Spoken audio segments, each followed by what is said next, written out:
छोटे छोटे एवं बच्चे और बच्चियों, माता पिता, भाइयों और बहनों,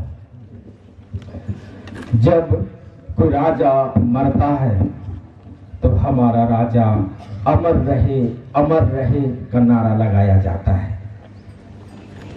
और जब कोई नया राजा बनता है तो हमारा राजा जिंदाबाद जिंदाबाद का नारा लगाया जाता है। पृथ्वी पर राजा की मृत्यु होने पर शासन का अधिकार दूसरे के हाथ चला जाता है। यीशु राजा के साथ वैसा नहीं है। उनके राज्य और राजत्व का अंत नहीं है, उनके शासन का कभी अंत नहीं। ख्रिस्त राजा मर गए और जी उठे और उनके प्रेम भरे राजकाल का अंत नहीं होता है। युगानुयुग तक राजा बने रहेंगे, राजा रहेंगे और रहेंगे अनंत काल तक। ख्रिस्त का राजत्व और शासन दुनियाई राजा से अलग है। राजा की कल्पना एक शक्तिशाली शानो शौकत का भव्य प्रदर्शन से जुड़ी हुई है। आज हम यीशु मसीह को अपने राजा के रूप में सम्मान दे रहे हैं। इस पर्व का उद्देश्य पूरे विश्व पर मसीह के राजत्व और सर्वोच्चता की घोषणा करना है, जिसका अधिकार स्वर्ग और पृथ्वी दोनों पर है। सारे सृष्टि पर उनका सर्वोच्च प्रभुत्व है। उदाहरण के रूप में उन्होंने मानव जाति के लिए अपना खून बहाया है और अपना अधिकार बनाया है। यह सच है कि हम इस पर्व को धार्मिक वर्ष के अंतिम रविवार को मनाते हैं। इसे एक युगांतिक आयाम देता है। तीर्थयात्री कलीसिया स्वर्गीय राज्य की ओर बढ़ता है, जहां मसीह राजा महिमा में शासन करते हैं। और हम उस दिन की प्रतीक्षा करते हैं जब हम अपने विजयी राजा के साथ एक हो जाएंगे और उनके राज्य की महिमा की साझा करेंगे। यह पर्व हमारे विजयी राजा का, राजा राजेश्वर का बखान का पर्व है। यह पर्व हमारा ध्यान यीशु मसीह की सर्व शक्ति पर केंद्रित है, लेकिन वह शक्ति का प्रयोग एक अजीब तरीके से करते हैं। वह प्रेम और सेवा का माध्यम है। यीशु इस राजत्व और राज्य को खुद को खाली करके अपने पिता और अपने लोगों का एक विनम्र और आज्ञाकारी सेवक बनकर अर्जित करता है। यीशु अपने सार्वजनिक सेवकाई कार्य के दौरान किसी लौकिक शक्ति का दावा नहीं करते। उनका राज्य आध्यात्मिक है। इसका उद्देश्य मनुष्य के आंतरिक परिवर्तन, हृदय परिवर्तन और मन की स्वच्छता तथा मौलिक गरिमा को पुनः स्थापित करना है। समय पूरा हो चुका है और परमेश्वर का राज्य निकट है। पश्चाताप करो और सुसमाचार में विश्वास करो। यही संदेश है। हमारा राजा खोए हुए लोगों को खोजकर और बचाकर अपना राज्य स्थापित करता है। खुद को गरीबों, निसहाय, पापियों और समाज के बहिष्कृत, तिरस्कृत लोगों के साथ पहचान करता है। हमारे राजा कहते हैं, मैं सेवा कराने नहीं बल्कि सेवा करने के लिए आया हूं और बहुतों के उद्धार के लिए अपना जीवन देने के लिए आया हूं। हमारी सांसें, हमारे धड़कन राजा यीशु के हुक्म से चलता है। सारी दुनिया हमारे राजा के हुकूमत से चलती है। यीशु पिलातुस से कहते हैं, मेरा राज्य इस संसार का नहीं है।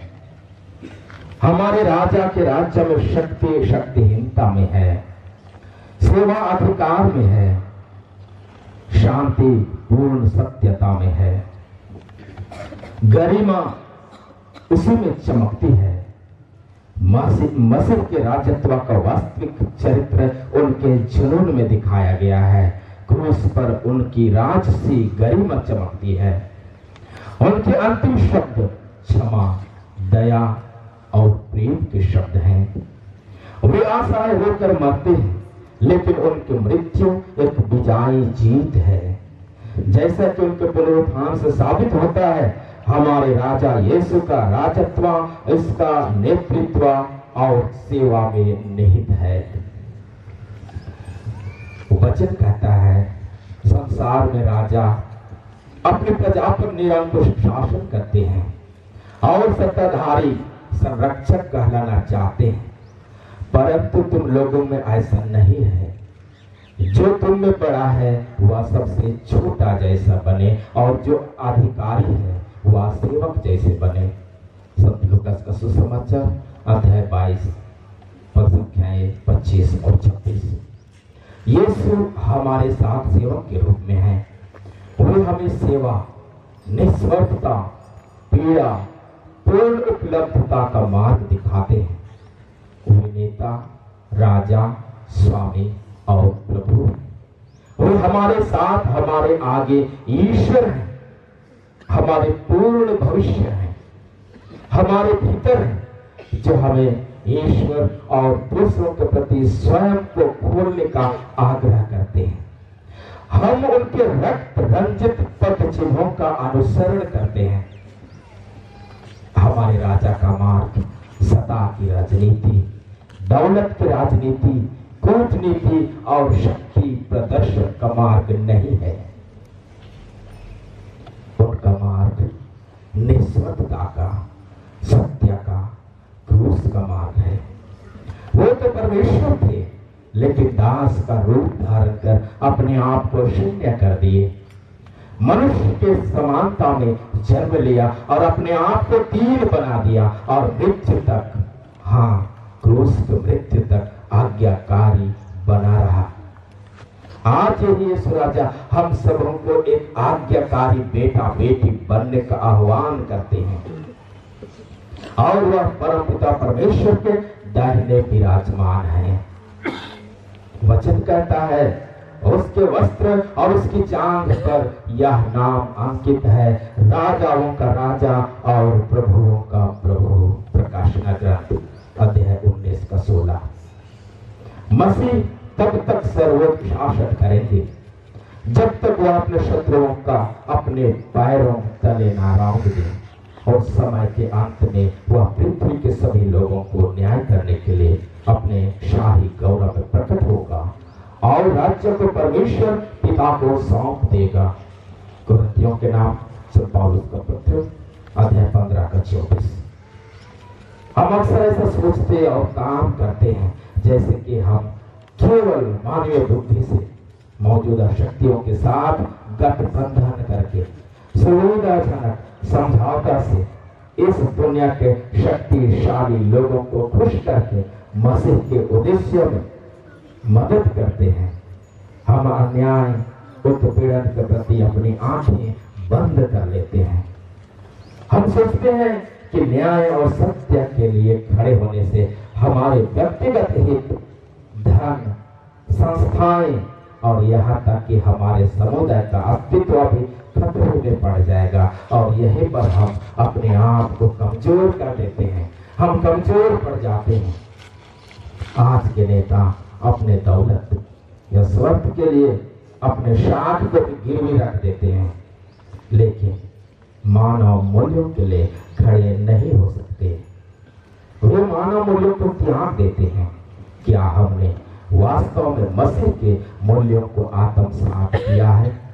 क्या हमने कभी सोचा है कि यीशु ही हमारे राजा हैं? वो हमें जीवन देते हैं।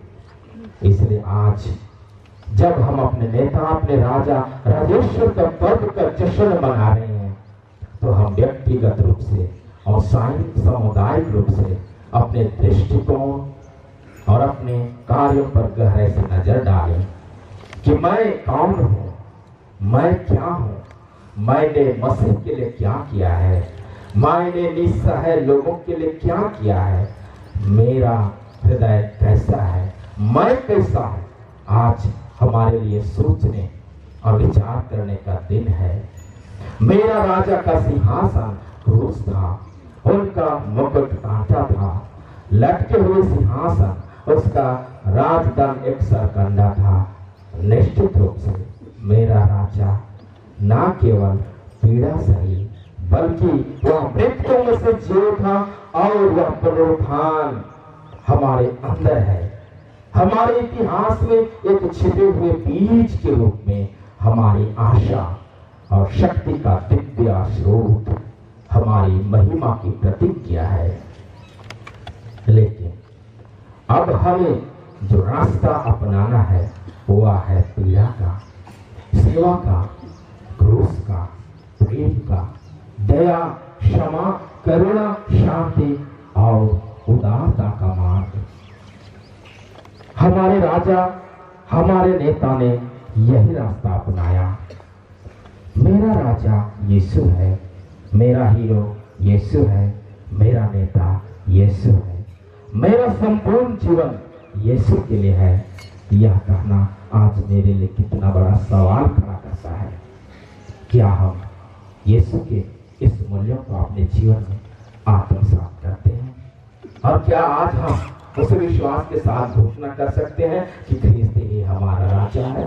बोलिए, ख्रीस्त राजा की, ख्रीस्त राजा की, राजा राजेश्वर की, राजा राजेश्वर की।